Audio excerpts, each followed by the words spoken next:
right, welcome everybody back to another episode of the Big Doug and Carmi Show, your one-stop shop for all things Commanders. It's the mock draft mania episode today. We're going to be doing one of these episodes each week, leading up to the draft. From Bleeding Burgundy and Gold, Jalen Morgan is our guest today. Jalen, what's happening, my man?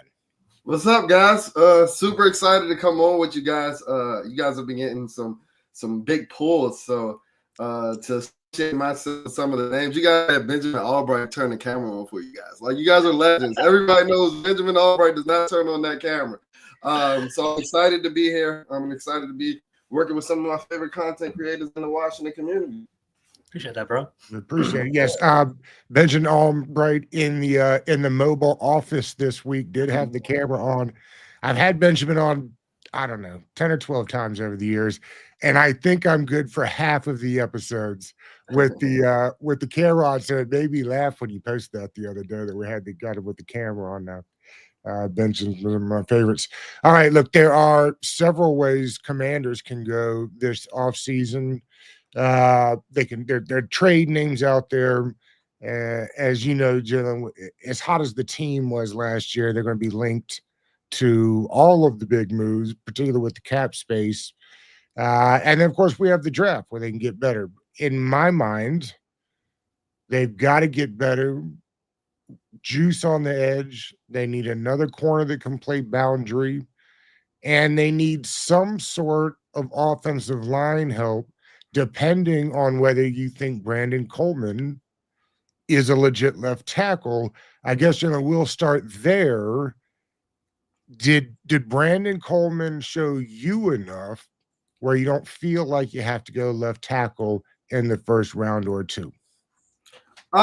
He showed me enough to feel like I don't have to do that this year. I kind of do still think that he's going to be better at guard if he ever slides in that way, because some of his athletic advantages, he'll have a bigger advantage being in the interior than being on those islands with some of the pass rushes that he went against. But Brandon Coleman had a really solid year. I know he kind of wore down towards the end of the season with, the NFC Championship game being one of his worst games all season. But when he got on the field after, missing majority of training camp, we didn't think that, in September and October that we were necessarily going to be looking at left tackles in the first two rounds, just of how strong his play was.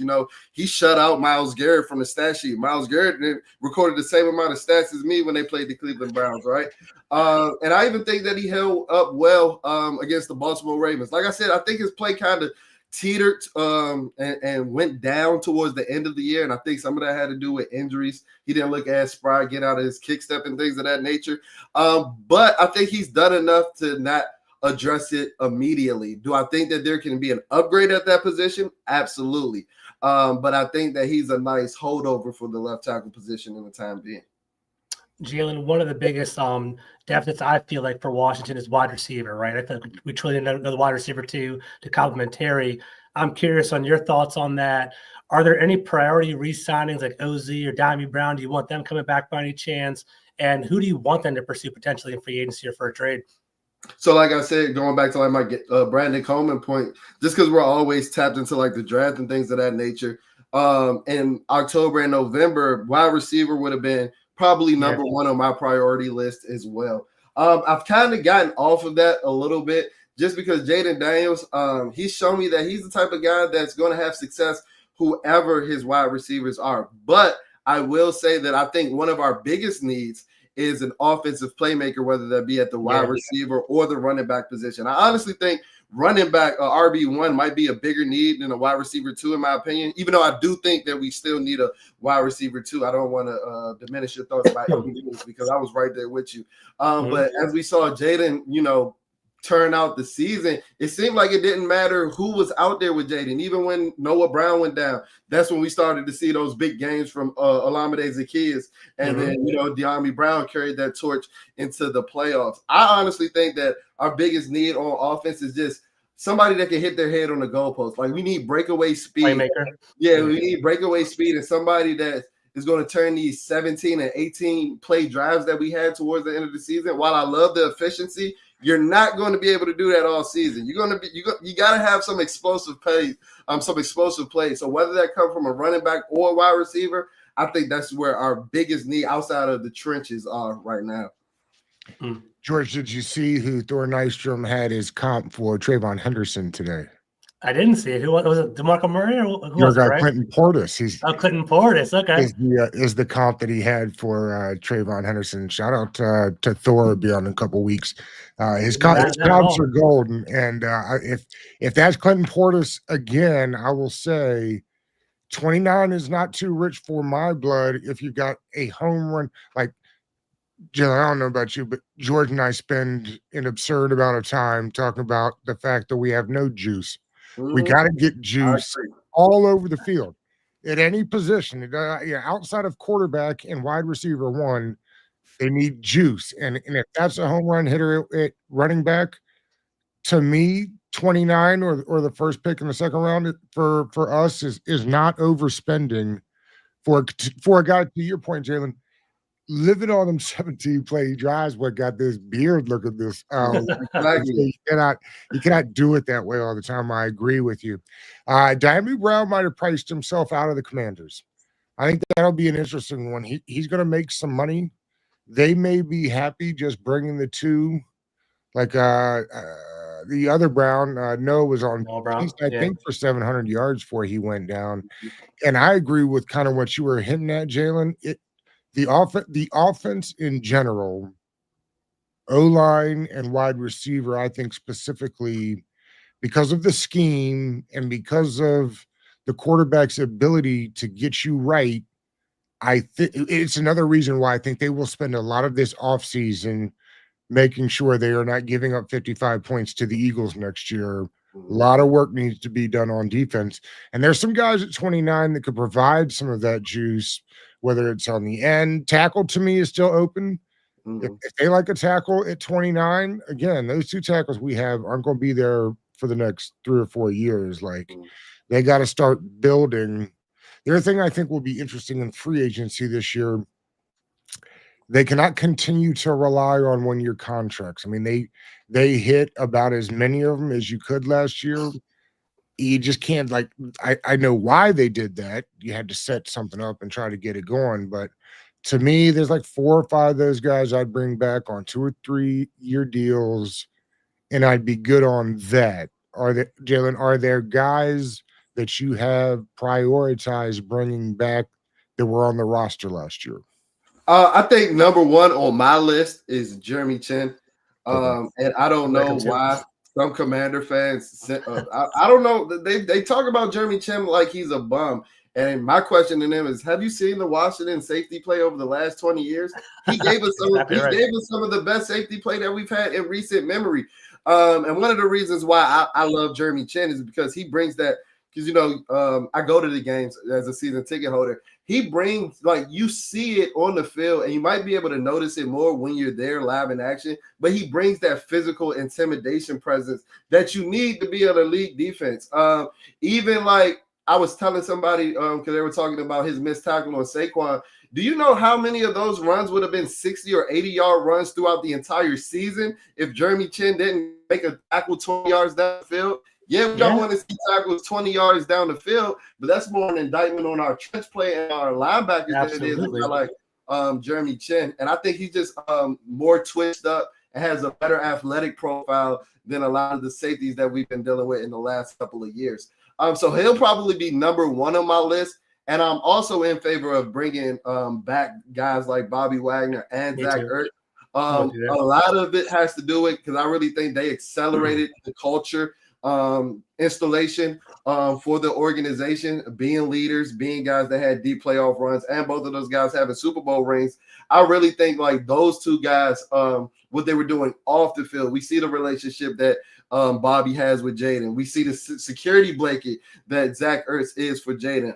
I think that those two guys, and not necessarily their production on the field, had a huge part in the success that we had this season, just simply changing the mindset of this team. No, I think you did it, Jalen. I think we also, Doug and I had Jim Nagy on over the summer, and he talked about Jeremy Chin coming over to DC, and it's how big he is. I think that's something people kind of forget about him. He's like, what, 6'3", 200 and some odd pounds. He's a big physical player, and he's a hybrid. You can do a lot of different things with him. And I think he finally figured it out about halfway through the year in DC, and it started to click for him. So I'm definitely happy with that. I agree with Bobby Wagner. I agree with Zach Ertz as well. I don't know if do you have anything to say? I'm sorry if I interrupted you there. No, I was just asking because I know you go to a couple of the games. Yeah. Is there a difference to you on like Jeremy Chin on the TV and on the field? Like he looks way bigger in person. I don't know Absolutely. if it's it's like a difference because even him standing on the sidelines, it's like he towers over a lot of our front seven guys with just his athletic profile. So I just wanted to touch on that. No, it's funny. Ironically, the three biggest people to me in person, I don't know if you agree with this, is Jeremy Chin for sure. Dimey Brown's bigger than people think. When you see him in person, he's pretty big. And then Brian Robinson's big. When you see him in person, he's a big boy. Absolutely. I agree with all three. I agree. Yeah. JP, real quickly, as we talk about some of these guys, JP had Joel Corey on that does the numbers.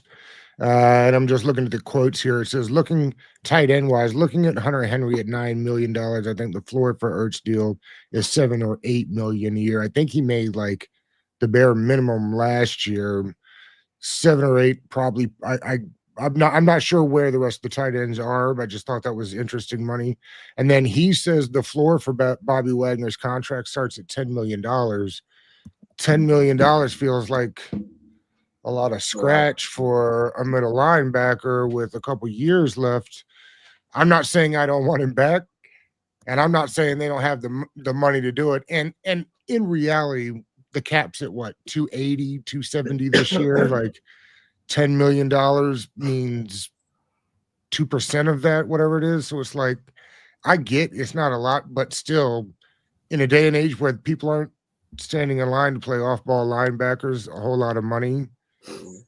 10 seems like a lot. However, there's some of those guys, to your point, Jalen, where it's like the quarterback really likes this guy, and they get along. So if he wants to be back, I want him to be back. That doesn't preclude me from drafting a linebacker at all. I think Daniel Jeremiah's most recent mock draft had us taking the linebacker from Alabama at 29, Jihad Campbell, I believe. Again, the one thing that I thought, and we talked about this, George, the one thing that I don't think fans gave enough credence to, maybe it's not the right word, but when they took Lattimore, to me, that had much more to do with being able to draft whoever you want in the upcoming draft, because now I don't have to take corner. I think they still need to take another corner, and I think they just desperately want Sainristil back inside. I guess before we get any farther on that, Jill, I'm curious your thoughts there. Like, did they stumble into a guy that can play boundary corner and you leave him there? He's only played the position in general for 3 years. Imagine getting out there and playing boundary in your rookie year and holding up pretty good for the last, whatever it was, 12 games he played there. Do you say, okay, this is great, let's just keep doing this? Or do you move him back inside where they drafted him and play? People kept saying, oh, we could have had Cooper DeJean. In my mind, we do. Right? Like that's who they drafted Sainristil to be, is that kind of guy that's inside, who frankly in this day and age is one of the most coveted pieces on the football field. So I'm curious just your thoughts there, Jalen. Do they still need to go out and get a boundary, or can you leave him there? And then you can keep a guy like Noah Igbenogany, who actually was a starting caliber nickel type safety last year. Going back to your earlier point, because I heard the same interview that JP did, and that was I don't want this to be hindsight, but that was honestly the biggest thing that stuck out to me when the Pro Bowl and the All Pro teams came out, when Bobby Wagner started racking up those accolades. I was like, he honestly might have priced himself outside of Washington. Because while I love what Bobby brought, and you heard what I said a couple of minutes ago, I don't necessarily think that he played to an all-pro level. He was a improvement over the linebacker play that we've had over the last 5 to 10 years.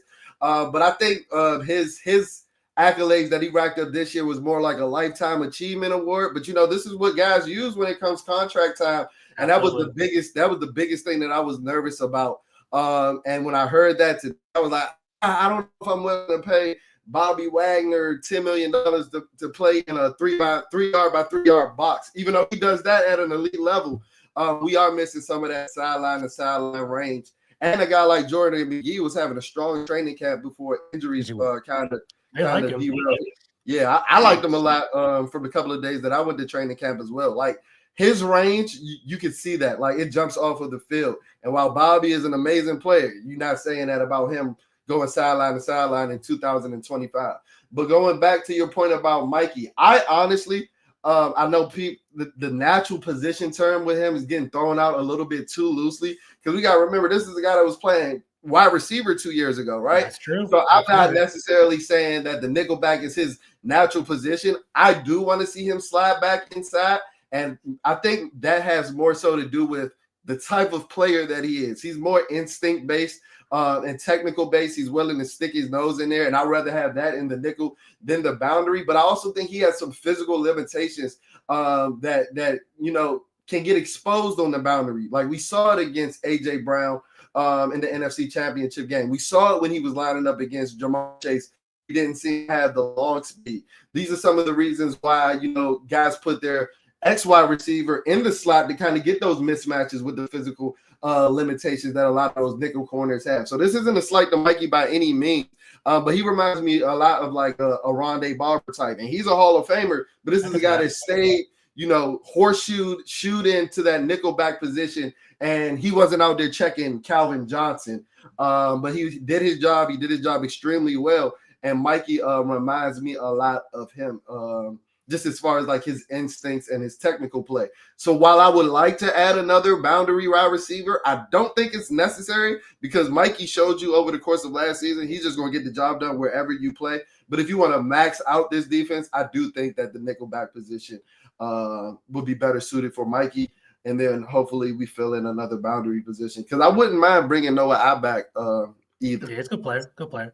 Which is interesting, real quick, George, which is interesting because if you're able to kick Mikey back inside, I think you have a hard time convincing a monogamy to come back, right? Because he can go out there. Somebody is going to want him to start for their football team. And I'm not saying it's not the Commanders, right? Maybe they do. Maybe they're pumped that they can leave Brandon Coleman at left tackle and not have to worry about this position. Maybe they're pumped that they can leave Mikey outside and say, we've got cornerback 2 locked up for the next however long. What a blessing. But I don't think you can kick him inside and convince Noah to stay, which that's fine. But I would find that hard to believe. Before we fire up the mock draft machine here, I'm curious, how important is bringing Marcus Mariota back into the quarterback room? He may have an opportunity to start 1 or 2 places, maybe. But personally, I would offer him top of the secondary, the backup quarterback market. 1, I think he was important to the room. And 2, he showed you while Jaden Daniels was way more durable than I think anybody probably expected, he showed you he could come in and just hold a game down for you if you need to. And to me, a team with playoff aspirations, there can't be anything more important than a guy that can come in when your guy goes down and you feel like we're not just giving this game away this week. Is he worth the money as the highest paid backup in the league? I think so. And while I agree with all of your points, one reason I want to touch on is that there aren't too many veteran quarterbacks that can play stylistically similar to Jaden Daniels. That's right. So it doesn't allow you, like if you bring in another guy, I know people were talking about Jeff Driscoll in the preseason, and while he did well, I don't think that there aren't many guys over 30 that's giving you that cachet and that veteran experience that you want in a room with Jaden that can play the same way that he can. Maybe a Marcus Mariota or like a Tyrod Taylor, but the pick of the litter is very thin at that point. So that's probably the biggest reason why I would go ahead, because I don't necessarily, like you said, as we gear up to be a contending team, I don't want to put any faith in like a young guy being my backup quarterback because those are the younger type of prospects that play similar to Jaden, getting outside of the pocket and things of that nature. So Marcus Mariota essentially is like a unicorn, being that he's had all this experience and he's still able to utilize his legs and play stylistically somewhat similar to Jaden. So that's probably the biggest reason why I would bring him in. And I do think that it's a priority because, like you said, we don't want to Jaden, God forbid, but Jaden goes down, and now we got our season in the hands of a 5th round developmental project. Yeah, exactly. That kind of plays like Jaden Daniels a little bit. Like, nah, I'm not willing to sit through that. And that goes twofold too, right? When Marcus Mariota came in, he actually played pretty damn well, in my opinion. He played really well against Tennessee. And then on top of that, I think there's a good mentorship relationship there. It's clear that Jaden and Marcus get along very, very well. There's that awesome clip that went around. I think Todd actually put it out there, had it circulating on the internet about like picked him up when he got hit in the chest in that playoff game against Atlanta, or the big game against Atlanta. It was actually really impressive. So out there, we're going to pivot to a mock draft. I was surprised by his wheels too. The kid still can run. He can still run that one against I thought he was going to take the one against Dallas to the house. I thought he was scrimming that one. I was like, this is Heisman Marcus. What's going on? That's funny. That's funny stuff. So let's transition over to our mock draft real quick. Jalen, I was going to ask you a question before we moved on over here. There's a lot of talk about Marshon Lattimore potentially not bringing him back next year. Is that just crazy talk in your opinion? How do you feel about that? No, I would bring him back simply because you spent so much to get him. So you want to at least exhaust every avenue of, that asset. But I'll be lying if I said that I'm not a little concerned about Marshon Lattimore. I know that he's recovering from a hamstring and things of that nature. But it seemed to me as if, like, when he got beat by Mike Evans and A.J. Brown, like, he lost all of his technique as well. And that's what he's hung his hat on since he's been a technically sound corner. And that's why he was at the elite of the elite when he was there. And I was spotlighting a couple of reps, and they're like, dude, you don't know what his assignment was on this play. I'm like, well, I know his assignment isn't to let the wide receiver get out of his blind spot like he did against Devontae Smith and to retreat because you can't run. And I think a lot of that had to do with the hamstring. So I'm curious to see how he bounces back with a full offseason. But I'll be lying to you guys if I said I'm not a little skeptical. He's a little older. He's been missing games for the last 3 years. And like I said, he was never like a freak athlete. He was more of a guy that played technically sound ball. And when the technique goes away along with the physical skills, that's what is a little cause for concern. I feel that. I'm worried that the injury is worse than people let on, first of all. He was gone for a long time. He was gone for like 6 weeks or something. He was gone for a while.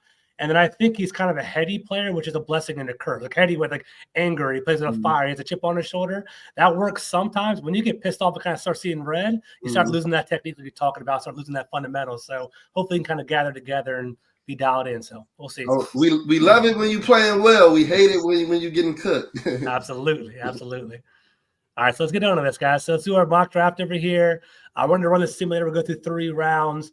Jalen, before we even hit the play button on this mock draft, what's your strategy going into this? Like, just it's still early. It's February right now, but what are you looking at 29? What do you hope to happen fall your way? What are your thoughts going into this draft first round?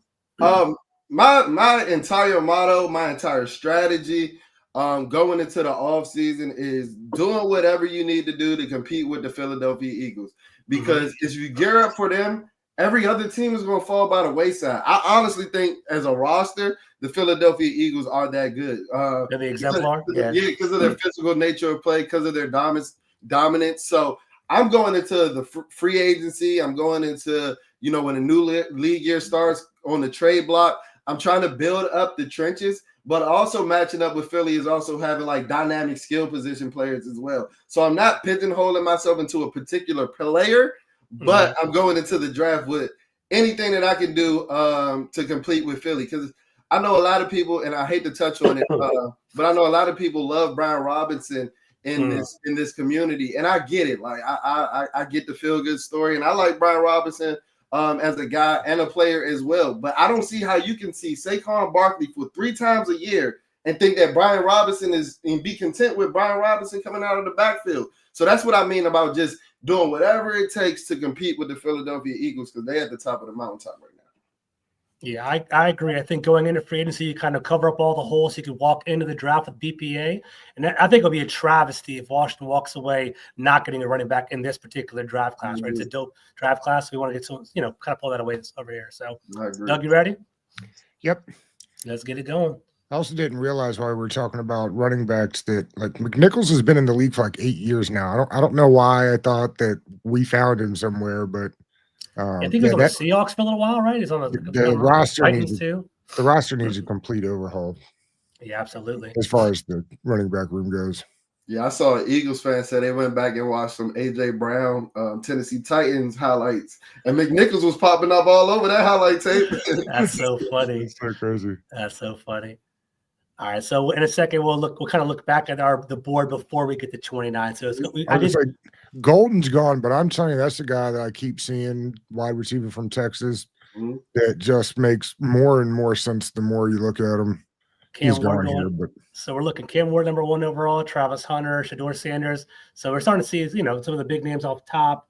Luther Burden going number 6 overall. That's a funny one. Like, I don't know if you guys have dived into it a lot. Like Luther Burden, from what I gather, is kind of like a T.Y. Hilton, kind of a shiftier, kind of a quicker wide receiver there.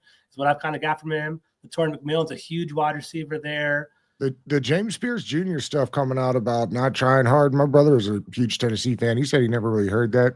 If he goes that high, that's wild. Daniel Jeremiah in his second mock doesn't even have him in the first round. Same thing with Malachi Starks, which is odd. To me, if James Pierce makes it 29, you're pretty excited about getting that kind of juice on your team. I agree.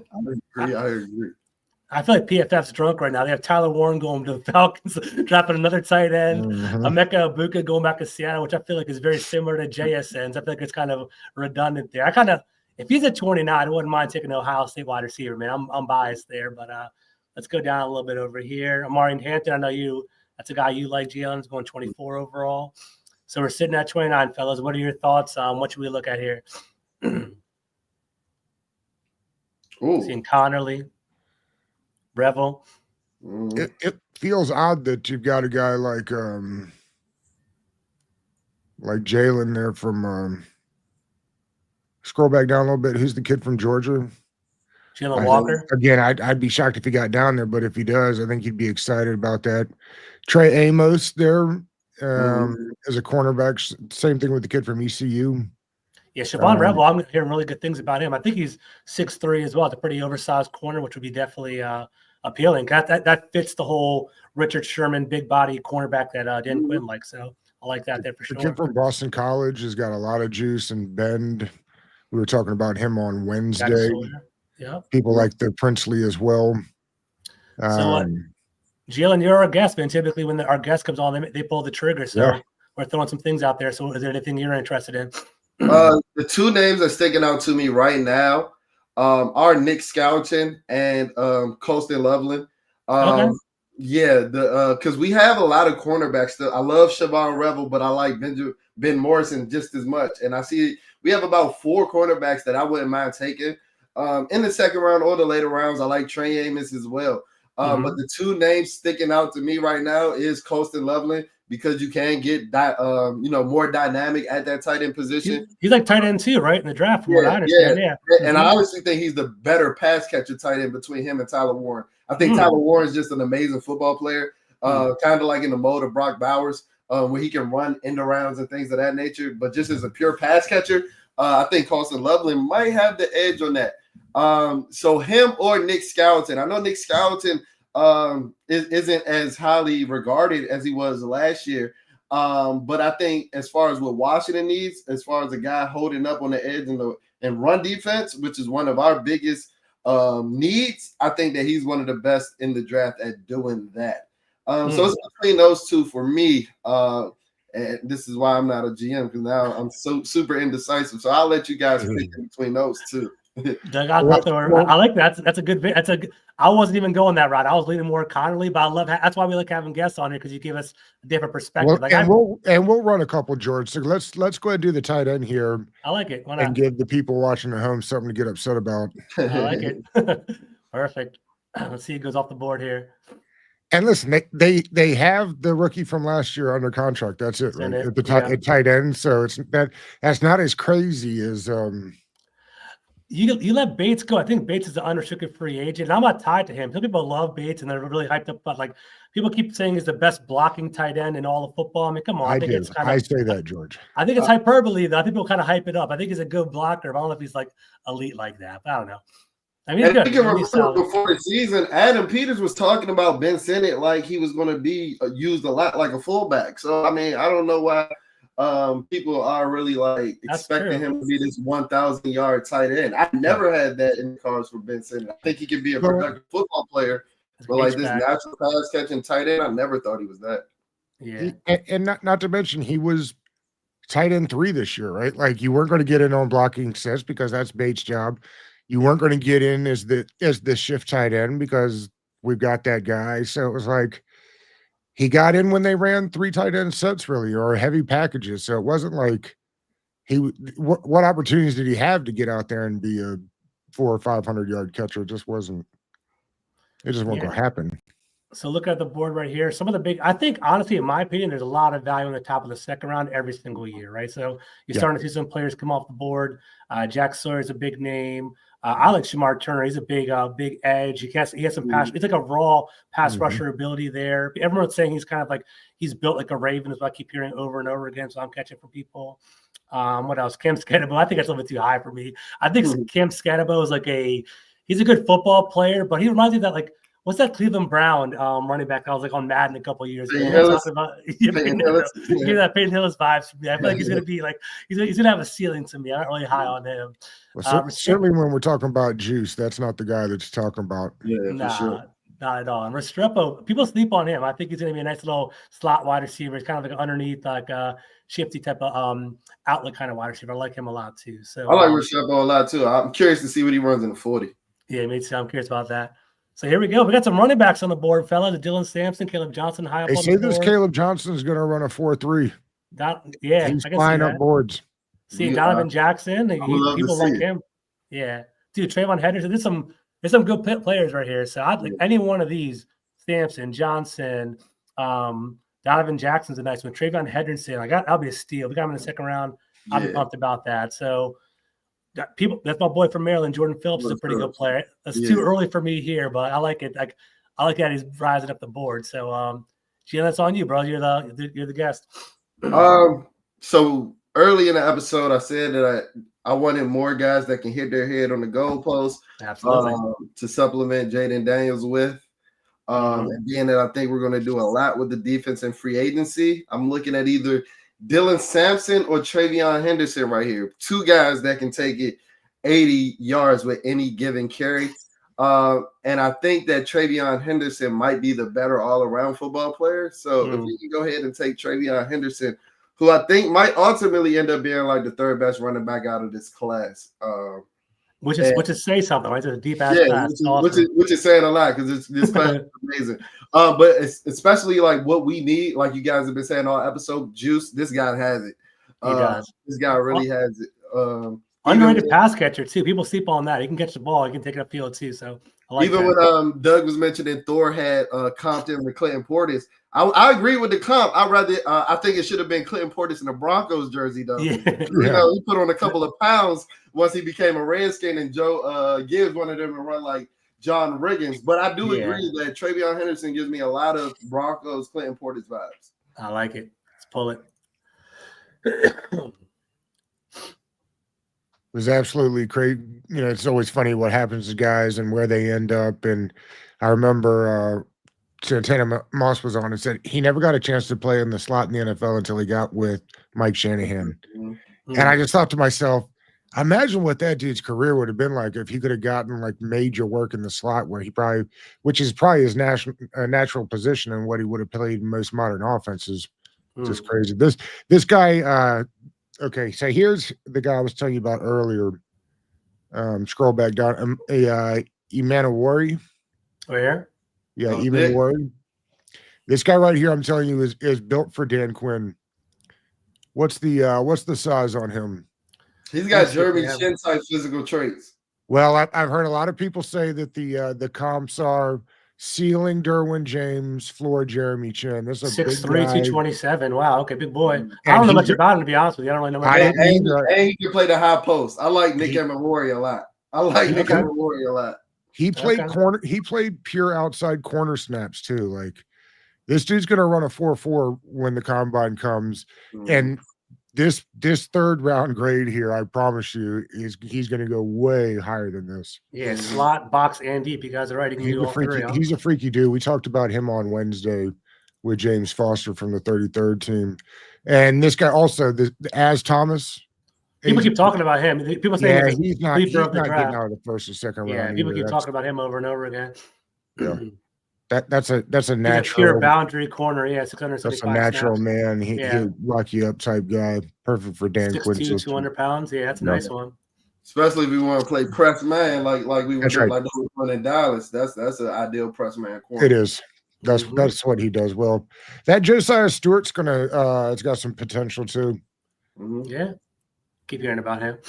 Outside tackle is like a 3 technique or something. Okay. Do you guys know about Jalen Royals? He might be my favorite wide receiver in the draft. I keep hearing about him. I don't know much about him yet. Like, what are your thoughts on him? I just think he's the perfect fit for the Cliff Kingsbury offense. This is a guy that was on pace to have over 1,400 yards before he went down, I think, in the 7th game of the season. And he still had 800 yards with terrible quarterback play. And this is a guy that can win downfield. He can win with the ball in his hands. He can win with route running like he was doing in the Senior Bowl. And I don't even think he's 100% yet. I just like him, especially for this offense. Not saying that we have to draft him because there's some amazing players on the board. But I'm a big Jalen Royals fan for sure. I was going to say, about a round later, your guy, George Ty Felton, probably comes off the board. And he's going to make a team. Tez Johnson's actually around. It's funny. Tez Johnson, he's tired of it. He's super skinny. So Tez Johnson, he's a good player, though. Devin Neal's around. He's a good player, too. People like Trey Harris is like 6'3", 6'4". Yeah. He's going to fly. Yeah, Harold Fanner. There's a lot of wide receivers. Yeah, there's a lot. This Tate Ratledge I like. I mean, I like my Georgia players, but as a true guard, Tate Ratledge, if he's around in your 2nd, 3rd round pick, I think makes a lot of sense, particularly if you don't.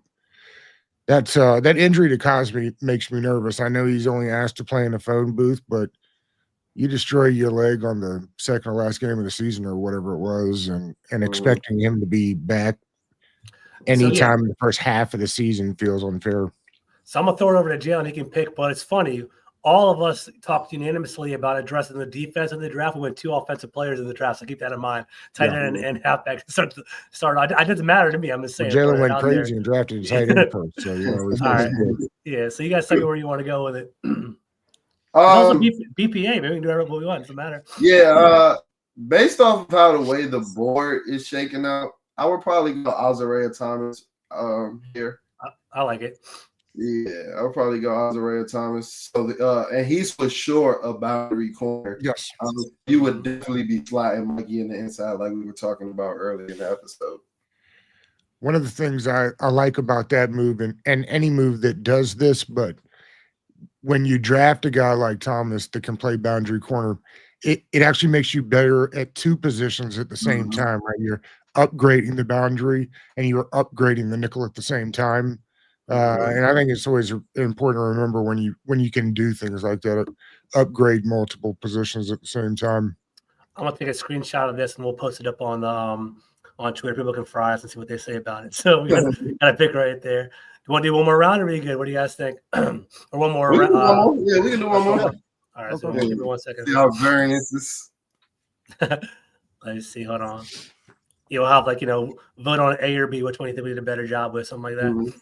All right, I've been using the mock draft database version of their simulator, and it's been interesting. That it's funny when you go between the different outlets for their mock drafts where how big the variances are. Like that safety I was talking about from South Carolina has never gotten out of the 1st round, and I've done like 15 drafts on that site now. Yeah, it's funny. Yeah, there's different ones, PFF and some of the other PFN. There's a whole bunch of different ones, and they all rank them differently. It's really interesting. So, all right, let's give it a roll one more time, fellas. And I know PFF says they don't redo theirs until after they'll do like another ratings, I guess, upgrade after the combine. Right, yeah. That's why I don't necessarily love doing mock drafts until after because the rankings are so janky. Yeah. The only reason I like doing them now is because you learn about the players and their size. Yeah, for sure. I agree with that. Yeah, that way. All right, so real quick, looking at the board, kind of similar shakeout. Similar players got taken ahead. Let's look it over on the right-hand side. Kevin Banks, tackle from Texas. I heard good things about him, actually. Plug and play tackle. Kind of sliding down the board. Supposed to be number 18 overall. Let's see what else. Loveland's on the board still. Same kind of people we saw last time. So I'm curious if anything's changed for you guys. Oh yeah, if the draft is like this, if it shakes out like this, I'm running to the podium for Kelvin Banks Jr. That's right. I'm thinking too. And he's day one started at right tackle, right? Left tackle. Yeah, but it allows you to leave Coleman at left tackle. That's true. Yeah, I was about to say it allows you to leave Coleman there this year, but I do think that he'll ultimately be the left tackle of the future. But he can play the right now while we're looking for somebody to substitute. It's the same thing we're talking about for the corners, right? Like you get both tackles instead of just replacing one. Would you guys take Wiley in the movement of the guard while we have that transition while Cosme's out then? What would you guys do with Wiley? You've got to consider it. You can consider it. I don't know if I'm paying the contract that I'm paying to Andrew Wiley right now for him to play left guard, because I don't think that's his natural position. Because even in the interior, I think when he was with Kansas City, he was a right guard. So we could talk about a restructuring him sliding in. But as of right now, if I was drafting Kelvin Banks, he might be a cap casualty. Would you, if you started getting fearful about how long Cosme was going to be out, would you take a look at Sheriff back on a 1-year contract? Yeah, and I would change my mind on Wiley too. If it starts to look like Cosme won't be returning until after Thanksgiving or something like that. But I just had made that initial comment with the thought that he might be back by maybe Halloween. Yeah, right. All right, here we go. Second round, fellas. We're another round here. Starting to see kind of similar names go off the board again. This time, Dylan Thompson is gone from Tennessee. Restrepo's gone again. Scadabo's gone. Let's see what's going on over here. Caleb Johnson, number 1 on the board. Donovan Jackson again. So if we want to double up on the line, we could do that. Maybe he could be our guard. Trayvon Henderson again. I don't know much about Jordan Burch as an edge. I don't know if you guys can fill me in on him. I don't know much about him yet. All right. And then we're over here. So, I mean, I know I hear people talking about this Omar Norman lot from Tennessee. Right. Yeah, and the interior to me is just as important. And what do people tell us all the time? George, the fastest way to the quarterback is in a straight line. Yeah, exactly. And we need help desperately in the trenches. I don't know that Jonathan Allen will be back.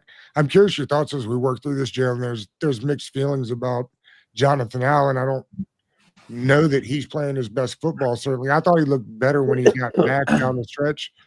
But if you release him again, it's just another hole on the line that wasn't good to begin with. How much can you realistically expect to improve it by letting a guy like that walk out the door, even if it's just for 1 year?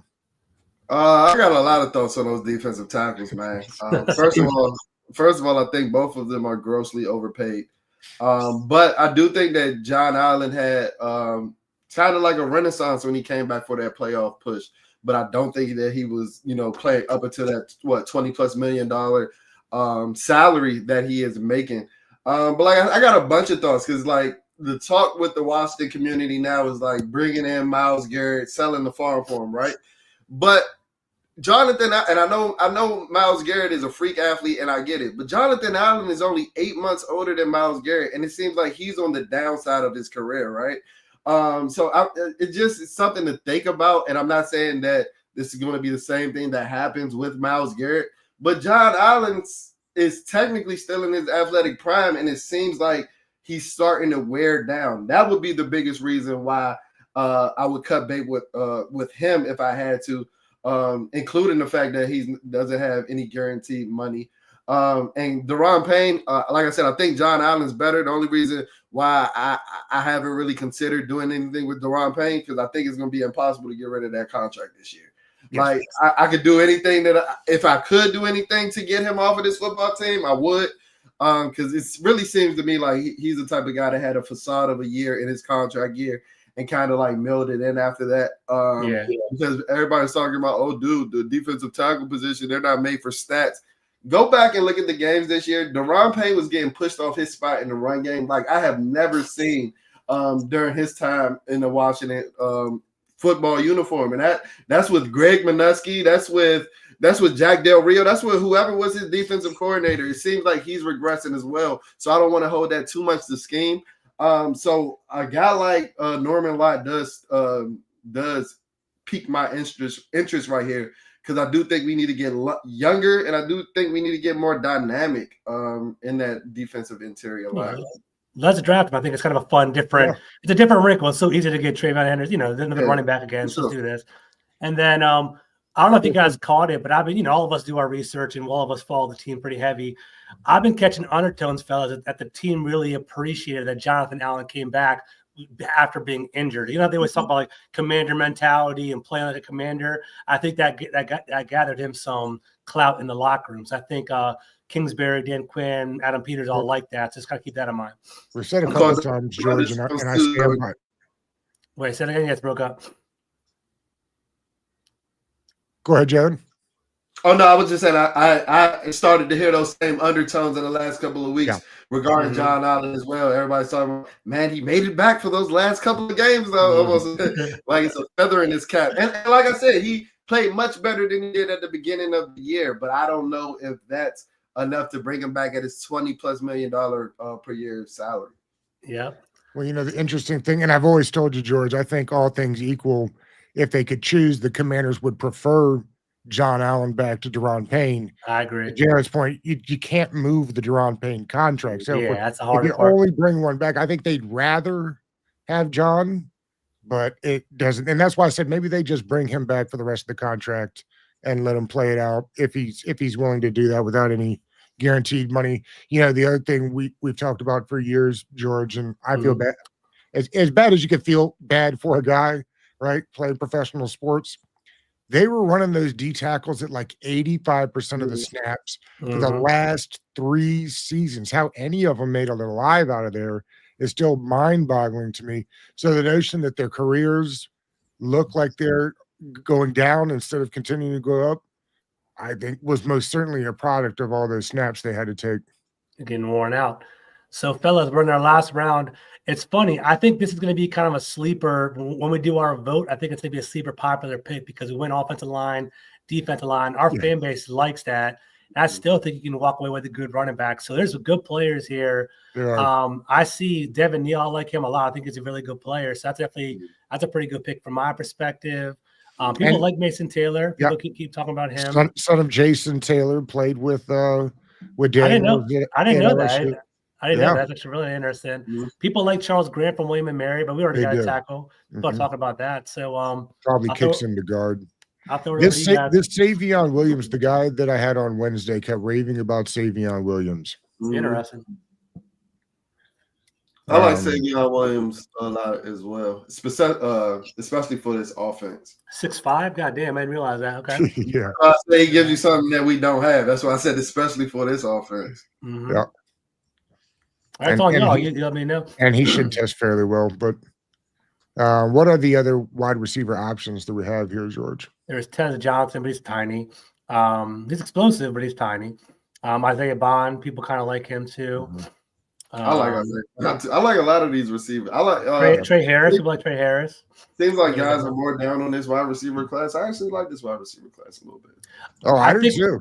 Yeah. I think it's not top heavy like it's been in a couple of years. It's good, like baseline. You know what I'm saying? Yeah, exactly. High floor.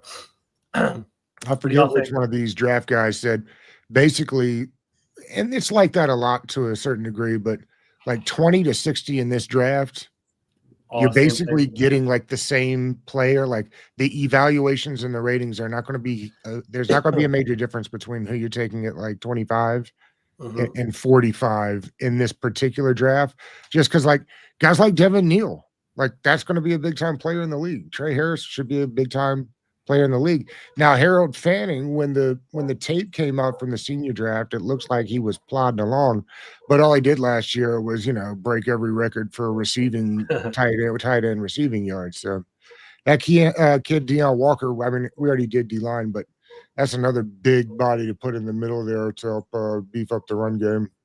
Scroll down just a couple more, George. Who's left in this deal? get a fullback, Jalen Monroe. Yeah, right. There's no way he Kobe plays Bryant. in the league like that. He's huge, man. He's I don't know if you saw that Yeah. video where he's like throwing the football like with shirtless. He's swole, man. He's a big boy. He's checked up. Yeah, I say get the right. For me, I like Neal for the running back from Kansas. But we can do whatever you want. We can pick another tight end, wide receiver. Jalen, what are your thoughts? I like Devin Hill a lot. The only other one that I would probably be thinking about right now is Deion Walker. Because if you're going to bring back both Payne and Allen, like Doug said, you want to have them on a rotation base. I don't think just bringing in one defensive lineman would be a lot, but I wouldn't be mad at that Devin Hill pick it off. All right. Let's do Devin Hill. We got one defensive tackle. We kind of a little balance of our draft right there. So pull the trigger on it. Sweet.